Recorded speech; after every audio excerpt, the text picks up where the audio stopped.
ఏంటంటే ధనయోగాలు అనేది చాలా గొప్ప యోగాలు అన్నమాట. అంటే ఇదివరకు ఏంటంటే ఒక రాజు కింద అయిపోతారు అన్న ఒక ఎప్పుడు అవుతారు అనేది వెరీ ఇంపార్టెంట్. అది జాతకంలో కనిపిస్తుంది, తప్పగా కనిపిస్తుంది. మోస్ట్ ఇంపార్టెంట్ ప్లానెట్స్ ఏంటంటే 9th lord, 2nd lord, 11th lord అన్నమాట. బాగా ధనం సంపాదించాలి అంటే ఈ 3 చూసుకోవాలి.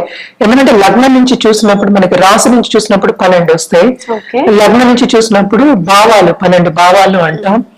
భావాలు అంటే ఏంటంటే ఒక్కొక్క హౌస్ అన్నమాట. So 2nd house, 9th house, 11th house ఈ 3 ఇన్వాల్వ్ అయి ఉండాలన్నమాట. అప్పుడు మనం ధనయోగాలు కూడా చెప్పుకుంటాము. అలాగే లక్ష్మీ యోగాలని ఉంటాయి. సో మోస్ట్ ఇంపార్టెంట్ ప్లానెట్స్ వీటికి ఏంటంటే శుక్రుడు, గురుడు, ఇవి 2 కూడా ఇన్వాల్వ్ అయి ఉండాలన్నమాట. అలాగే ఏంటంటే మనకి 2